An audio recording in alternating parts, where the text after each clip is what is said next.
Hello everybody and welcome to SFF180 and Night 7 of Halloweek 2016. I hope you all have had a lovely day. On tonight's episode, vampire crime cartels wage a bloody gang war in the mean streets of Mexico City.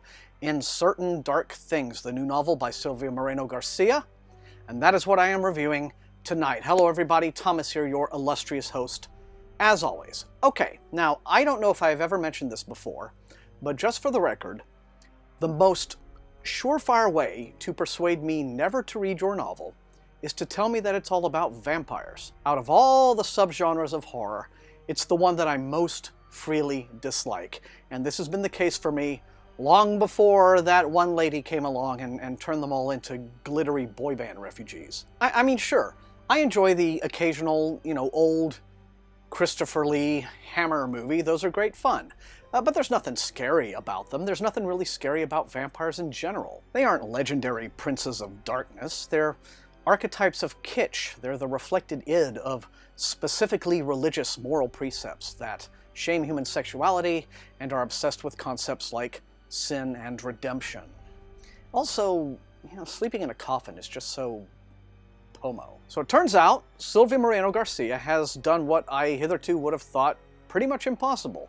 It isn't just that she's written a vampire novel I really, really like. It's that she's reimagined and recontextualized these creatures into all new archetypes representing legitimate things that are really, really wrong with so much of the world today. Like crime and addiction and disease and conflict between New World and Old World values, and the ghettoization of entire peoples and cultures. Now, in this story, which takes place in what feels like a slightly science-fictional variant of our own present-day world, the human race became aware that there were vampires in our midst towards the end of the 1960s, which seems a very fitting time, seeing as how it was already boiling over with social turmoil. Vampires aren't the brooding undead here, they're an entirely separate hominid species, with multiple subspecies leading to regional and racial clan structures, with most European nations forcibly expelling their vampire populations or shunting them off to reservations. Many clans have taken up residence in the Americas, specifically Mexico, where they have emerged as some of the deadliest cartels in the country. I'm now going to say 5 words to you that should do a better job of selling you this book than any full-length review. Drug-dealing vampire gang wars. But if you want details, the main players are these. Atl is a young woman from the indigenous Tlahuipochtli clan who can trace their origins all the way back to the Aztecs. Now, she and her family have been at war with the ruthless Necros, who have sent one of their Renfields, a human henchman, a guy named Rodrigo, on her trail as she has fled into Mexico City.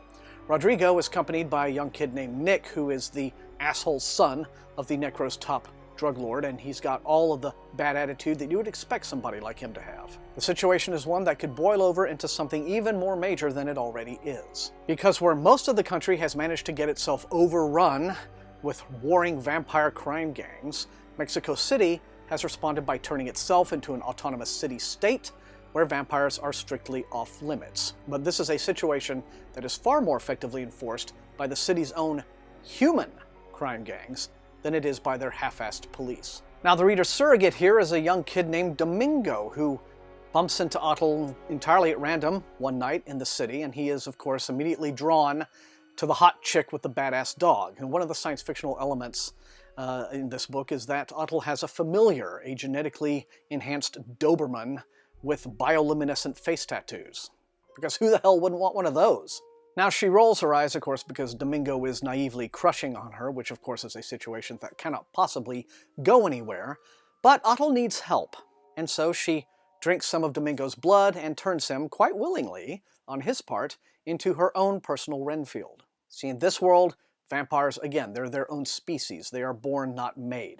So you don't turn into a vampire if you get bitten by one, although they can kill you, but in most cases you just need to drink orange juice and take a little iron. Also drawn into the drama is Ana Aguirre, a police detective who, out of sheer frustration with just how ineffectual and incompetent the department insists on being, enters into what could be a devil's bargain with Deep Crimson, the city's biggest human crime gang, who have absolutely no desire to see any vampire gangs pushing their way into town, let alone bringing their own war in. Now, the world building here is a cut above, bringing the sights and the sounds and the smells and all of the trash and the grim beauty of Mexico City to vivid life. And the characters here are just so richly drawn. Yes, they do slot into tropes, but they are still very richly drawn for all that. But I was especially fond of Domingo because he is a kid who, despite his past and present hardships, despite his poverty, he still has this overriding attitude of happiness and positivity about life. Despite being a hardscrabble street kid, he's still naive about very many things, but at the same time he knows this, and he's eager to learn new things and to have new experiences. Maybe a little too eager, but it's not cloying, and he's not an idiot. He's just somebody who believes that life can and ought to be better, and it's hard not to love him for it. Certain Dark Things is a book that ticks off all the boxes. It's fast-paced, with an artfully constructed and convincing world. It has characters that we can root for, and characters that we even more eagerly root for to die. It has humor, and action, and tension, and plenty of gore. And out of all of this year's Halloweek review titles that I have covered, it probably takes the prize for sheer badassery. And the fact that Silvia Moreno-Garcia has convinced me to rethink one of my principal genre prejudices is no mean thing. Now, I don't expect all or even most vampire fiction from here on to be as fresh or invigorating or straight up entertaining as certain Dark Things, but I will say this.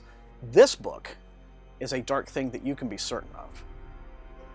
And that is all I have time for on this episode of SFF180. Remember to tune in again tomorrow night, midnight central, for the next Halloweek 2016 installment. Now remember, the most important thing, these are reviews. You are not always going to agree with me, but if you enjoyed watching, please hit the like button, share the video, and above all, please sub. If you haven't done so, that is how this channel grows. And until I see all of you awesome people next time, spooky reading.